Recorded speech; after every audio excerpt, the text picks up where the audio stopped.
আজকে আমরা যে টপিকটা নিয়ে আলোচনা করব সেটা হচ্ছে আমরা যে জীবনে বিপদে পড়ি, আমরা বিপদে পড়লে আমাদেরকে উদ্ধার করে কে? আল্লাহ ছাড়া আমাদের বাঁচানোর কেউ আছে? উদ্ধার করার কেউ আছে? রক্ষা করার কেউ আছে? এজন্য বিপদে পড়লে আমরা চাইবো কার কাছে? আমাদের যাই দরকার হোক আমরা ফরিয়াদ করব কার কাছে? নাকি মাজারে যেয়ে চাবেন? মাজারে যেয়ে চাবেন? অনেকে তো মাজারে যেয়ে কপাল খসে, আছে না নাই? মাজারে যেয়ে সন্তান চায়, আছে? এই এলাকা নেই, এলাকার লোকদের আকীদা খালেস আমি জানি। মাজারে যে কপাল ঘষে আর সন্তান চায়। আচ্ছা, মাজারে গেলে সন্তান পাওয়া যায়? আচ্ছা, মাজারে না গেলে যদি বাচ্চা না হতো, গরু ছাগলের যে বাচ্চা হয় ওরা কোন মাজারে মানত করে বলেন? কথা কি বুঝতেছেন? এই যে প্রতি বছর গরু ছাগল ভেড়া এগুলো যে বাচ্চা দেয়, এরা কোন মাজারে যে মানত করে? এজন্য চাইতে হবে একজনের কাছে, তিনি কে?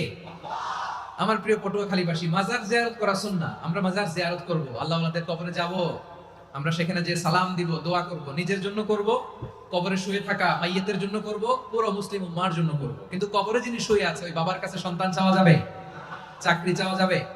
সফলতা চাওয়া যাবে? সফলতা দেয় কে? সবাই বলেন নাই, আওয়াজ করে বলেন, সফলতা দেওয়ার মালিক কে?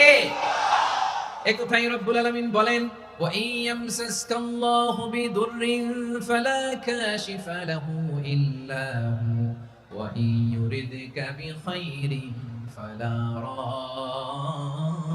রাদ্দা লিফাদলি ইউসিবু বিহি মান ইয়াশাউ মিন ইবাদিহি ওয়া হুয়াল গফুরুর রহিম। আল্লাহু আকবার।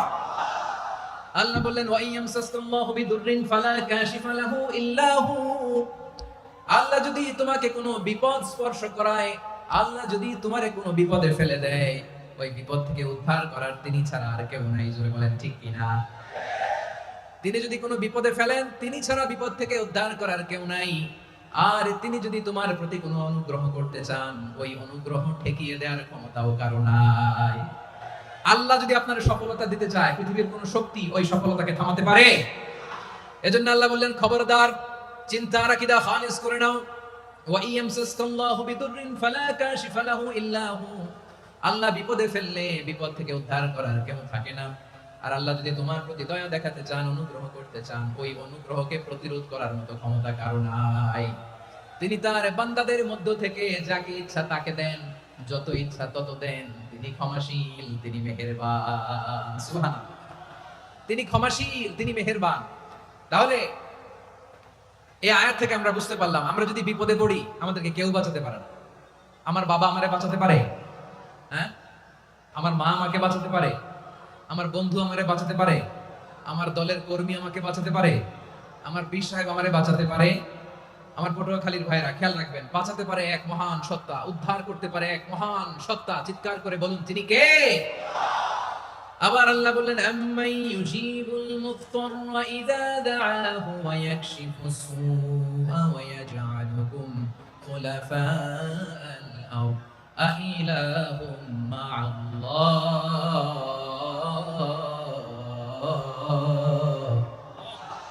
ক্বালিলাম মা তাযাক্কারুন। রব্বুল আলামিন বলেন, বিপদে পড়ে কাতর কণ্ঠে চিন্তাগ্রস্ত হয়ে যখন কেউ ফরিয়াদি হয়ে আল্লাহর ডাকে হাত তোলে, তখন ওই ব্যক্তির ডাকে সাড়া দেয় কে?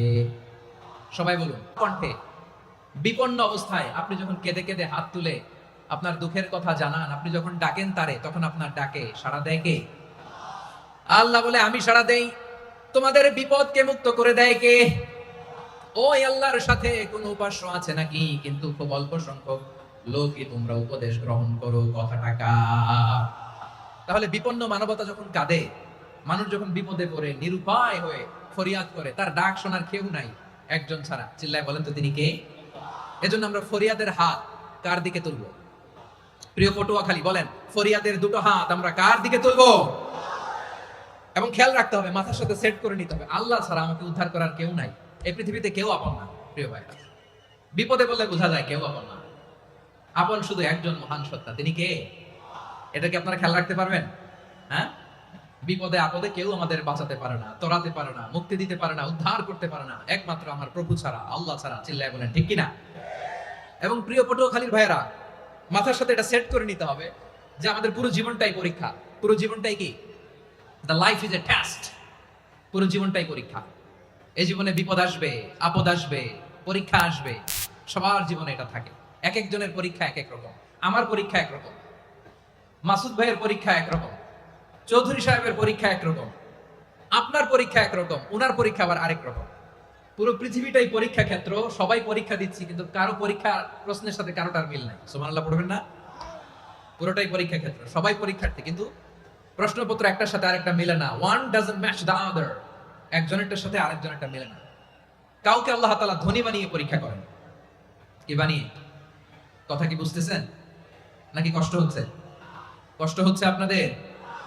কাউকে আল্লাহ ধনী বানিয়ে পরীক্ষা করেন, আবার কাউকে আল্লাহ তাআলা গরিব বানিয়ে পরীক্ষা করেন, কাউকে আল্লাহ অসুস্থ বানিয়ে পরীক্ষা করেন। কেউ দেখবেন যে দুরারোগ্য ব্যাধিতে আক্রান্ত, ডাক্তার বলেছে আর সময় নাই, দুরারোগ্য ব্যাধি ক্যান্সার, যার নেই কোনো অ্যান্সার, তার জন্য পরীক্ষা হচ্ছে এই রোগ। আরেক লোক দেখবেন তার আবার রোগ বালাই নাই, মাশাআল্লাহ, তাকে আল্লাহ তাআলা আর্থিক দৈন্যতা, দারিদ্রতা দিয়ে পরীক্ষা করছেন। এরকম আছে না নাই? টাকা পয়সা নাই, দিন আনে দিন খায়, যা আছে তাতে চলে না, এটা তার জন্য পরীক্ষা। আবার আরেক শ্রেণীর লোক দেখবেন তাকে আল্লাহ অসুস্থতাও দেয় নাই, দারিদ্রতাও দেয় নাই, তার দাম্পত্য জীবনে সমস্যা আছে না নাই? স্ত্রী কথা শোনে না, অথবা ছেলে মেয়ে কথা শোনে না। তাহলে পরীক্ষা সবার জীবনে আছে, এক একজনের পরীক্ষাটা এক এক রকম। আল্লাহ তাআলা দেখতে চায় যে এই পরীক্ষার সময় আমরা কিরকম রেসপন্স করি, how to deal with the test, কিভাবে এই বিপদ আপদ পরীক্ষাগুলোকে আমরা হ্যান্ডেল করব, ডিল করব। এটা হচ্ছে আজকের আলোচনার বিষয়। বুঝতে পেরেছেন সবাই আমার প্রিয় ভাইরা? তাহলে পরীক্ষাময় আমাদের জীবন, বিপদ আপদ পরীক্ষা, এটা মানুষের পিছু ছাড়ে না। সবার জীবনে পরীক্ষা আছে। নবীদের জীবনেও পরীক্ষা ছিল। সাহাবারা জিজ্ঞেস করেছেন, ইয়া রাসূলুল্লাহ, আইয়ুন নাসি আশাদ্দু বালাআন ফিদ দুনিয়া, এই দুনিয়ার বুকে কাদের পরীক্ষা সবচেয়ে বেশি? বিশ্বনবী বলেছেন, আল আম্বিয়া। এই পৃথিবীতে সবচেয়ে বেশি পরীক্ষা আল্লাহ তাআলা নিয়ে থাকেন নবীদের। কাদের? নবীদের। সুম্মাল আমসাল ফাল আমসাল, এরপরে নবীদের পরের স্তরে যারা, তাদের পরীক্ষা। এরপরে তাদের পরের স্তরে যারা, তাদের পরীক্ষা। সিদ্দিকীনদের, শুহাদাদের, সালিহিনদের, আল্লাহওয়ালাদের। যার ঈমান যত মজবুত, তার জীবনে পরীক্ষাও তত বেশি। চিল্লায় বলেন ঠিক কিনা? তাহলে মুমিনরা, বিশ্বাসীরা, আমরা কি পরীক্ষা বিপদ আপদে ভয় পাই? হ্যাঁ, বিপদ দেখলে ভয় লাগে আপনাদের? ভয় লাগে? হ্যাঁ, না। মুমিনরা বিপদে ভয় পায় না, তারা হতাশ হয় না, সুবহানাল্লাহ, তারা নিরাশ হয় না। বিশ্বাসীরা হাল ছেড়ে দেয় না, তারা ভরসা রাখে একজনের উপর। চিল্লায় বলতে হবে তিনি কে? কারণ মুমিন জানে the grief isn't permanent, the test isn't permanent, the struggle in our life isn't permanent. আমাদের জীবনের দুঃখ, কষ্ট, স্ট্রাগল, এগুলো পার্মানেন্ট নয়। after every difficulties there is an ease. সব কষ্টের পরে একটা সুখ আছে না নাই? রব্বুল আলামিন বলেন, ফা ইন্না মাআল উসরি ইউসরা, ইন্না মাআল উসরি ইউসরা, ভয় পেও না, চিন্তা করো না, কষ্টের সাথেই আমি রেখে দিয়েছি স্বস্তি। সুবহানাল্লাহ বলেন। মুমিন জীবনে বিপদ যত বেশি, কষ্ট যত বেশি, তার সামনে সফলতা তার চেয়েও বেশি। ঠিক কিনা বলেন? কারণ বিশ্বাসীরা জানে রাত্রি যত গভীর হয়, সুবহে সাদিকের সময় তত আগাতে থাকে। গর্ভবতী নারীর পেটের ব্যথা যত বাড়তে থাকে, ঘরে নতুন মেহমান আগমনের সময় ঘনাতে থাকে। মুমিনদের উপর বিপদ, অত্যাচার, আপদ, পরীক্ষা যত বাড়তে থাকে, কালেমার পতাকা উড্ডয়নের সময় কাছে আসতে থাকে। বিশ্বাসীদের এগুলো হিসাব মিলানো অনেক আগে, এগুলো অনেক আগে হিসাব মিলানো। দুঃখের আধার শেষে সুখের আলো মিটি মিটি হাসে। চিল্লায় বলেন ঠিক কিনা? দুঃখ যত বেশি, পরীক্ষা যত বেশি, কষ্ট যত বেশি, সুখের সময় তত কাছাকাছি। চিল্লায় বলতে হবে ঠিক কিনা? এজন্য মুমিন জীবনে পরীক্ষা বেশি, মুমিনদের হতাশা নাই। মুমিনরা নিরাশ হয় না, হতাশ হয় কাফিররা। মুমিনরা কখনো হাল ছেড়ে দেয় না, মুমিনরা ভরসা রাখে একজনের উপর, তিনি কে?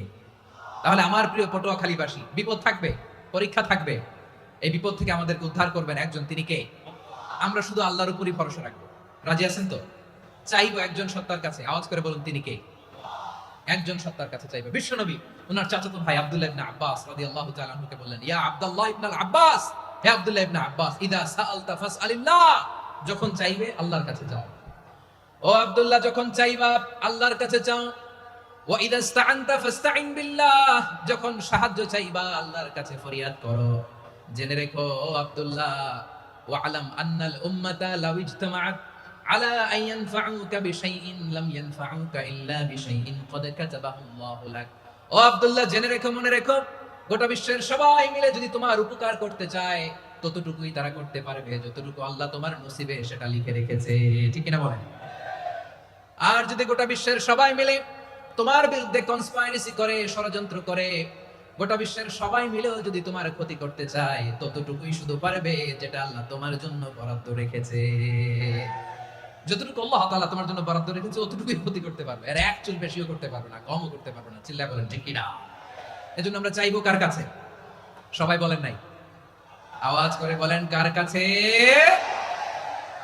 সব সময় আমরা আল্লাহর কাছে চাইবো, বিপদে আপদে, সুখে দুঃখে, সচ্ছল অবস্থায় অসচ্ছল অবস্থায়, পরাজয়ের সময় বিজয়ের সময়, সব সময় আমরা ভরসা রাখবো কার উপর? সবাই বলুন। একদল লোক আছে যারা বিপদে পড়লে আল্লাহর ডাকে। আছে না নাই? পটুয়াখালীতে মাশাআল্লাহ নাই। বিপদ আসলে আল্লাহর ডাকে, বিপদ নাই আল্লাহও নাই। বিপদে পড়লে নামাজ পড়ে, বিপদও নাই নামাজও নাই। বিপদে পড়লে জিকির করে, বিপদ যখন চলে যায় ওদের জিকিরও বন্ধ হয়ে যায়। এরকম আছে না নাই? কিছু লোক দেখবেন পরীক্ষা আসলে নামাজ পড়ে। আছে আছে? জেনজি আওয়াজ করে, এরকম আছে? এই কমন পড়ে গেছে, কমন পড়ছে। দেখবেন পরীক্ষার সময় নামাজ পড়ে, পরীক্ষাও নাই নামাজও আছে। এরকম কিছু লোক আছে অসুস্থ হলে আল্লাহরে বড্ড ভালোবাসে, আল্লাহরে খুব ডাকে। অসুস্থ হইলে, অসুস্থতাও নাই, আল্লাহ স্মরণও নাই। দেখবেন কিছু লোক নির্বাচন আসলে খুব আল্লাহ হয়ে যায়। তখন দেখবেন মাথার মধ্যে হেজাব লাগায়, পাঞ্জাবি লাগায়, আল্লাহ হয়ে যায়। নির্বাচনও নাই, এরপরে আল্লাহর কথাও নাই। আছে না নাই? না, এরকম হওয়া যাবে না। সব সময় আমরা আল্লাহরে ডাকবো, বিপদে আপদে সব সময় ভরসা রাখবো আমরা একজনের উপর। আওয়াজ করে বলেন তিনি কে? একথায় আল্লাহ তাআলা আমাদের চোখে আঙ্গুল দিয়ে জানিয়ে দিলেন, ফাইদা রাকিবু ফিল ফুলকি দা'আবুল্লাহ মুখলিসিনা লাহুদ্দিন ফালাম্মা নাজ্জাহুম ইলাল বাররি ইযা হুম ইউশরিকুন। আল্লাহ বলে একদল লোক আছে, তারা যখন নৌযানে চড়ে, জলযানে চড়ে, সাগরের মধ্যে যখন জাহাজে চড়ে, লঞ্চে চড়ে, তারা যখন তুফানের সম্মুখীন হয়, তখন তারা আল্লাহরে বড্ড বেশি ডাকে, একান্ত ভাবে ডাকে, বিশুদ্ধ চিত্তে ডাকে।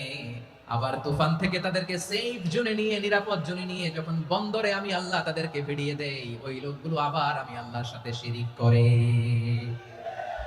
এরকম আছে না নাই? জাহাজে উঠছে, সাগরের মাঝখানে তুফান, ওই সময় দেখবেন আল্লাহ কারে কয়। এই কথা তো আপনাদেরকে বোঝানো সহজ, আপনারা তো নদীর দেশের মানুষ। লঞ্চে চড়েন নাই কারা কারা দেখি? লঞ্চে চড়ছেন? হ্যাঁ, লঞ্চে চড়ে নাই এরকম একজনও নাই এখানে। আচ্ছা, লঞ্চে উঠছেন কে কে দেখি? মাশাআল্লাহ মাশাআল্লাহ মাশাআল্লাহ। ঠিক আছে, আপনাদের বোঝানো সহজ। আচ্ছা, লঞ্চে উঠে তুফানের সম্মুখীন হয়েছেন, জলোচ্ছ্বাস, সবাই মাশাআল্লাহ। তো এই ওয়াজ তো আপনাদের মুখস্থ, ঠিক কিনা বলেন?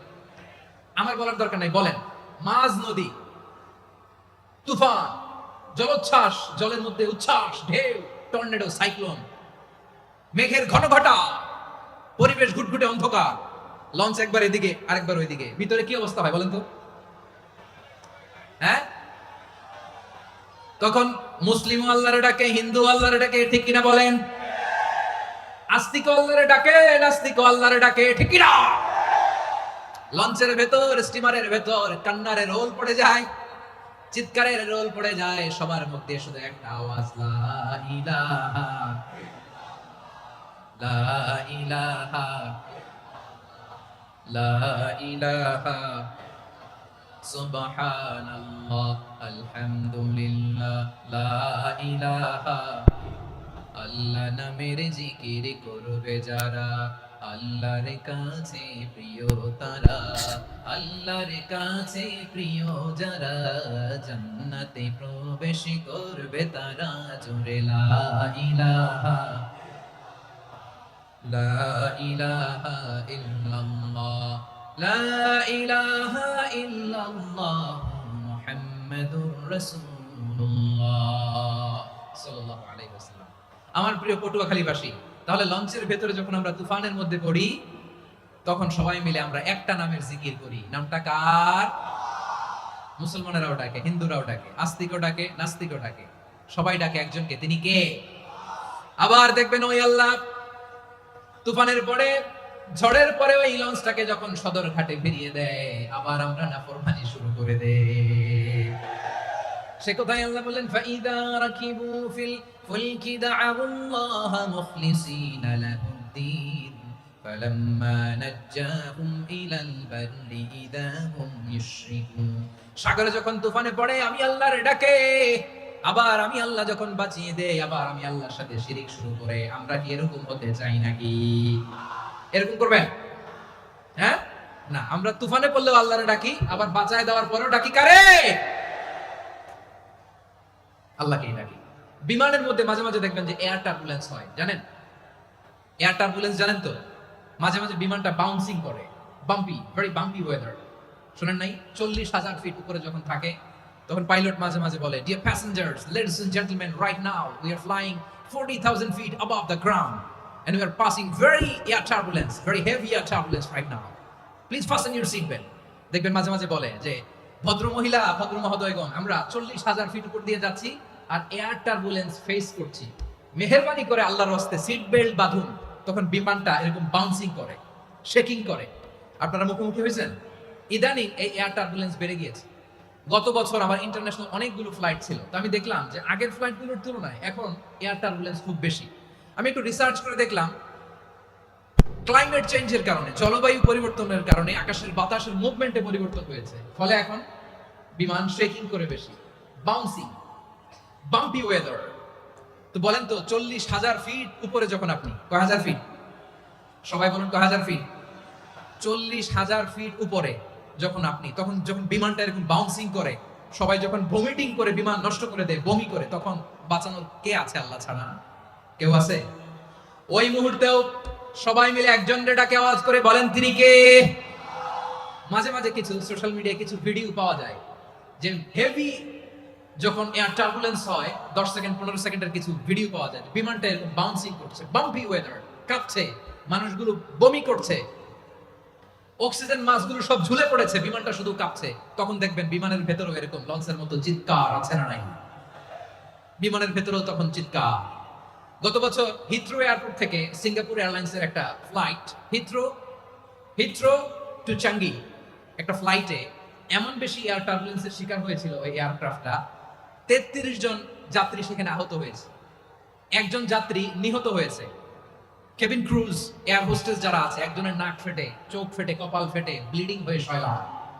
প্রিয় ভাইরা, 40,000 ফিট উপরে বিমানটা যখন কাঁপবে, তখন আমাদেরকে আল্লাহ ছাড়া আর কেউ বাঁচানোর আছে? এত আস্তে বললে হবে? ওই কঠিন মুহূর্তে আমার বাবা আমারে বাঁচাতে পারে, আমার বন্ধু আমারে বাঁচাতে পারে, এই গ্রাউন্ডে, জমিনের বুকে আমার প্রোটোকল, আমার ক্ষমতা, আমার দাম্ভিকতা, কোনো কিছু আমারে বাঁচাতে পারে? একজন ছাড়া। চিল্লায় বলতে হবে, তিনি কে? সে আল্লাহ বললেন, গোলাম, আমি বিপদের সময় ঠিকই তোমাদের বাঁচিয়ে দেই। ওই বিমানের ভেতরে 40,000 ফিট উপরে যখন তোমরা এয়ার টার্বুলেন্সের শিকার হও, তখন নাস্তিকও আল্লাহরে ডাকে, হিন্দু আল্লাহরে ডাকে, জোরে বলেন ঠিক কিনা? আবার বিমানটা যখন শান্ত হয়ে যায়, একটু পরেই বিমানের স্ক্রিনের মধ্যে হিন্দি সিনেমা খোঁজে। বিমানের স্ক্রিনে কিন্তু বিশাল ওখানে আফলাম ফিল্মের একেবারে বোঝাই করা। বিমানটা শান্ত হলে আবার হিন্দি সিনেমা দেখা শুরু করে। একটু আগে ডাকছিল কারে? কারে? দেখবেন বাংলাদেশে আমাদের ক্রিকেটাররা যখন অন্য কোনো দেশের সাথে খেলে, অনেক সময় এমন হয়, বল বাকি একটা, রান দরকার 6টা। বল বাকি কয়টা? পটুয়াখালী বুঝে নাই বোধহয়। বল বাকি কয়টা? রান দরকার। আপনি দেখবেন ক্যামেরাম্যান তখন গ্যালারিতে খালি দেখায় দর্শকদের যে কি অস্থিরতা। হিপ হপ স্টাইলের মেয়েটা, যে মেয়েটার ওড়না এতক্ষণ ছিল গলায়, এতক্ষণ কইছিল, ওই মেয়েটা দেখবেন ওড়নাটা টেনে মাথায় দিয়ে এরকম মুনাজাত ধরতেছে, আল্লাহ আল্লাহ, একটা সক্কা, আল্লাহ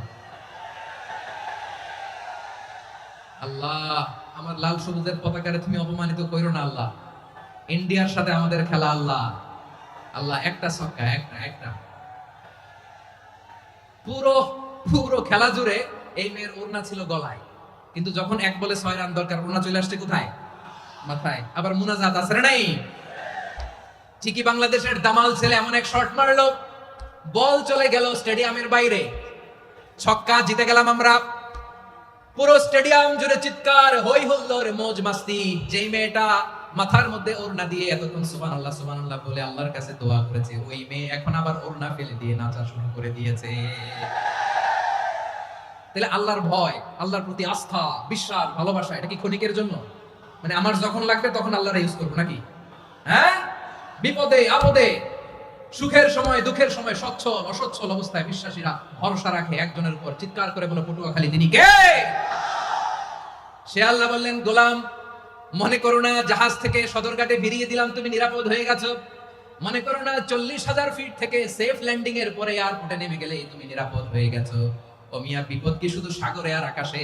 ঘরের বিপদও, ঘরের ভেতরও বিপদ আসতে পারে কি পারে না?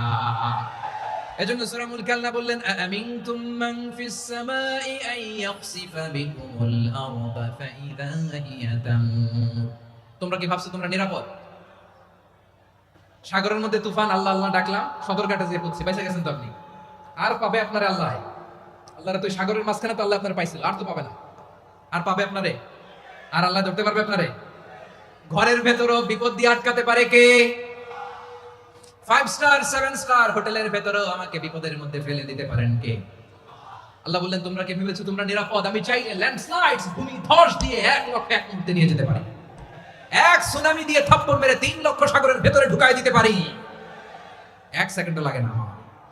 আম আমিনতুম মান ফিস সামাই আন ইউরসিলা আলাইকুম হাসিবা ফাসাতা'লামুনা কাইফা নাযীর। আল্লাহ চাইলে আকাশ থেকে পাথর বৃষ্টি নাজিল করতে পারেন কি পারেন না? এই মুহূর্তে এখানে ভূমিকম্প দিতে পারেন কি পারেন না? আচ্ছা, ভূমিকম্প যখন হয় আমাদের কারো হুঁশ থাকে? আপনি মনে করছেন আমরা সাধারণ মানুষ, আমরা দৌড় দেই, আর প্রেসিডেন্ট প্রধানমন্ত্রী ওনার বুঝি খাটো শুয়ে থাকে? কথা বুঝে নাই বোধহয়। ভূমিকম্প, আর্থকোয়েক যদি হয়, বাঁচার জন্য আমরা কি করি? হয় খাটের তলায়, ডাইনিং টেবিলের নিচে, উপরে শক্ত কিছু আছে এটার নিচে, অথবা ঘর থইয়া দেও দৌড়। তো প্রধানমন্ত্রী উনি কি করে? প্রেসিডেন্ট উনি কি করে? হ্যাঁ, উনি খাটের মধ্যে যে শুয়ে থাকে নাকি? উনিও দৌড়, সাধারণ মানুষও দৌড়, প্রধানমন্ত্রীও দৌড়, বাড়িওয়ালাও দৌড়, ভাড়াটিয়াও দৌড়, সবাই দৌড়। নাকি ভাড়াটিয়ারা বাড়ি থইয়া দৌড়, বাড়িওয়ালারা আর বেরোয় না? এরকম না। তাহলে যে কোনো মুহূর্তে ভূমিকম্প দিয়ে নাস্তানাবুদ করতে পারে কে? আমার প্রিয় ভাইয়েরা, আমরা নিরাপদ নই, আমরা তার দয়ায় বেঁচে আছি। কার দয়ায়? এজন্য আল্লাহ বললেন, গোলাম যে কোনো মুহূর্তে বিপদ দিয়ে তোমাদেরকে নাস্তানাবুদ করতে পারি। বিশ্বাসী বলে যদি নিজেকে দাবি করো, সব সময় ডাকতে হবে একজন সত্তাকে। বলেন তিনি কে? এই কথা ক্লিয়ার? এই সবগুলো উদাহরণ শেষে সবার কাছে ক্লিয়ার হয়েছে না যে বিপদ থেকে, আপদ থেকে, পরীক্ষা থেকে, ক্যালামিটি থেকে আমাদেরকে কেউ বাঁচাতে পারে না একজন সত্তা ছাড়া। আবারও বলেন তো তিনি কে? ক্লিয়ার? হ্যাঁ, সবাই বুঝতে পারছেন? আচ্ছা, এবার আমরা দেখি বিষ্ণু ইসলামের জীবনে বিপদ আপদ ছিল কিনা। উনি বিপদ আসলে কিভাবে ডিল করতেন, বিপদ আসলে কোন দোয়া পড়তে হয়, কিভাবে ফরিয়াদের হাত উত্তোলন করতে হয়, কিভাবে রবের দরবারে নতজানু হয়ে ফরিয়াদ করতে হয়, এটা জানার দরকার আছে না নাই? আসলে আমরা বিষ্ণুনবীর জীবনী থেকে দেখি বিপদ আসলে উনি কি করতেন। বিপদ আসলেই প্রথমে বিষ্ণু ইসলাম একটা দোয়া পড়তেন। কি পড়তেন? তিনি পড়তেন, ইন্না লিল্লাহি ওয়া ইন্না ইলাইহি রাজিউন। নিশ্চয় আমরা আল্লাহর জন্য, নিশ্চয় আমরা কার দিকে ফিরবো ভাই? আবার কার দিকে ফিরবো? আওয়াজ করে বলুন তো, আমরা এসেছি কার কাছ থেকে, আবারও ফিরে যাব কার কাছে? এজন্য বিষ্ণু পড়ছেন, ইন্না লিল্লাহি ওয়া ইন্না ইলাইহি রাজিউন। নিশ্চয় আল্লাহর জন্য, ওই আল্লাহর দিকেই আমরা ফিরে যাব। তারপরে বিষ্ণু পড়তেন, আল্লাহুম্মা আজুরনি ফি মুসিবাতি ওয়াখলুফ লি খায়রাম মিনহা। একসাথে প্রথমে পড়তেন ইন্না লিল্লাহি ওয়া ইন্না ইলাইহি রাজিউন, তারপর পড়তেন আল্লাহুম্মা আজুরনি ফি মুসিবাতি ওয়াখলুফ লি খায়রাম মিনহা। মানে আল্লাহ, এই যে আমি বিপদে ধৈর্য ধারণ করলাম, এটার সব তুমি আমারে দাও, আর যেটা হারালাম এর চেয়ে ভালো কিছু দিয়ে মেকআপ করে দিও, ভালো কিছু দিয়ে বদল করে দিও। সুবহানাল্লাহ পড়েন। তাহলে বিপদ আসলে আমরা কি পড়ব? কথা বলেন। এই যে আমি শুয়েছিলাম, নাশিদ গাচ্ছিল ওরা, এদেশে পরস্পরে দেখা হলে দেয় সালাম, এদেশে আমজনতার হৃদয় জুড়ে পাকালাম, এদেশে বিপদ এলে সর্বজনে সর্বক্ষণে দোয়া পড়ে ইন্না লিল্লাহ। কি পড়ে? সুবহানাল্লাহ সুবহানাল্লাহ সুবহানাল্লাহ সুবহানাল্লাহ। এদেশে আজান শুনে সূর্য ওঠে শহর গ্রামে, এদেশে আজান শুনে সূর্য ডুবে সন্ধ্যা নামে, এদেশে সকল কাজে সবাই বলে বিসমিল্লাহ, এদেশে ভালো কিছু দেখে শুনে হাসি মুখে সবাই বলে মাশাআল্লাহ। সুবহানাল্লাহ পড়ে। তাহলে বিপদ এলে আমরা কি পড়ি? কথা বুঝলে সবাই উত্তর দিতে হবে। বিপদ এলে কি পড়ি? তাহলে বিপদ এলেই আমরা এখন থেকে ইন্না লিল্লাহ পড়বো, নাকি হাই হুতাশ করবেন? একদল আছে হাই হুতাশ করে, হায় আল্লাহ রে মোর কি হইল রে, মুই কি হরমু রে, মুই কমবে যামু রে। আছে না নাই? এরকম বিলাপ করতে নিষেধ করেছেন বিশ্বনবী। কি করব, কই যাব, কি হবে, হায় হায়, এরকম হাহুতাশ আছে না নাই? বিশ্বাসীরা হাহুতাশ করে না, তারা ইন্না লিল্লাহ পড়ে। কি পড়ে মনে থাকবে? আমরা পড়বো ইন্না লিল্লাহি ওয়া ইন্না ইলাইহি রাজিউন। নিশ্চয়ই আমরা আল্লাহর জন্য, আমরা আল্লাহর দিকেই ফিরে যাব। এরপর পড়বো আল্লাহুম্মা আজুরনি ফি মুসিবাতি ওয়াখলুফ লি খায়রাম মিনহা। আল্লাহ, আমি যে বিপদে ধৈর্য ধারণ করলাম এটার সওয়াব দিও, আর যা হারালাম তার চেয়ে ভালো কিছু দিয়ে বদল করে দিও। সুবহানাল্লাহ পড়েন। বিশ্বনবীর এই হাদিস শুনলেন উম্মে সালামা রাদিয়াল্লাহু তাআলা আনহা। ওনার স্বামী হলো আবু সালামা। মজার ঘটনা খেয়াল করে শুনেন আমার প্রিয় কলিজার টুকরা ভাইরা। কানগুলো খরগোশের কানের মতো খাড়া করে আমার দিকে তাকান। সাইয়্যিদাতুনা উম্মে সালামা রাদিয়াল্লাহু তাআলা আনহা, ওনার স্বামীর নাম আবু সালামা। শ্রেষ্ঠ দম্পতি, শ্রেষ্ঠ ফ্যামিলি। প্রথমে হিজরত করেছিলেন হাবাসায়, পরে হিজরত করেছেন মদিনায়। উহুদ যুদ্ধের পরে ওনার স্বামী আবু সালামা ইন্তেকাল করলো, শহীদ হলো। সুবহানাল্লাহ পড়েন। যখন আবু সালামা ইন্তেকাল করলো, উম্মে সালামা রাদিয়াল্লাহু তাআলা আনহা কেঁদে কেঁদে হয়রান। আর নবীর শিখানো বাণী অনুযায়ী তিনি বারবার পড়ছিলেন ইন্না লিল্লাহ। কি পড়ছিলেন? জামু কি হরমু এগুলো বলেনি, কি বলছে? ইন্না লিল্লাহ। যেহেতু বিশ্বনবী বলেছেন কেউ যদি বিপদের প্রথম ধাক্কায় পড়ে ইন্না লিল্লাহি ওয়া ইন্না ইলাইহি রাজিউন, আল্লাহুম্মা আজুরনি ফি মুসিবাতি ওয়া আখলুফ লি খায়রাম মিনহা, তাহলে এই বিপদে যে সে যা হারালো তার চেয়ে শ্রেষ্ঠ কিছু দিয়ে আল্লাহ তার বদল দিয়ে দিবে। এই হাদিস শুনে উম্মে সালামা রাদিয়াল্লাহু তাআলা আনহা ওনার প্রাণ প্রিয় স্বামী আবু সালামার ইন্তেকালের পরে চোখের পানি ছাড়ে আর পড়ে ইন্না লিল্লাহি ওয়া ইন্না ইলাইহি রাজিউন, আল্লাহুম্মা আজুরনি ফি মুসিবাতি ওয়া আখলুফ লি খায়রাম মিনহা। বারবার এই দোয়া পড়ে চোখের পানি ছাড়ে, এই দোয়া পড়ে চোখের পানি ছাড়ে।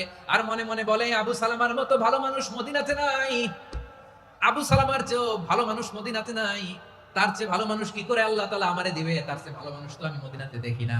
চোখের পানি দিয়ে বুক ভাসায় আর নবীর হাদিসের উপর আমল করে পড়ে ইন্না লিল্লাহি ওয়া ইন্না ইলাইহি রাজিউন, ইন্না লিল্লাহি ওয়া ইন্না ইলাইহি রাজিউন।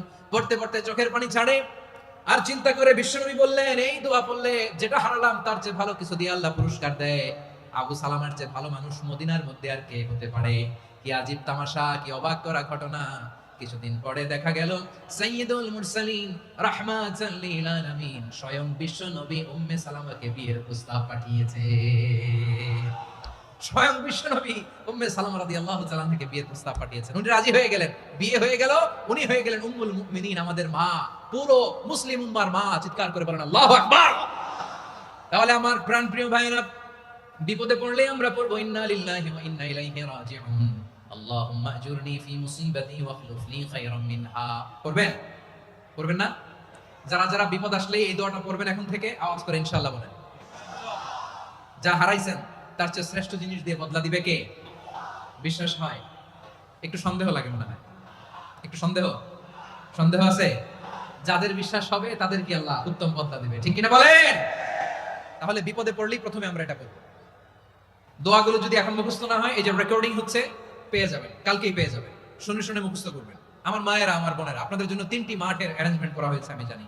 আপনারা এই দোয়াগুলো পড়বেন, আপনার স্বামীকে শেখাবেন, সন্তানকে শেখাবেন, আপনার পুরো পরিবারটাকে জান্নাতের টুকরো বানিয়ে দিবে কে? তাহলে বিপদ আসলে প্রথম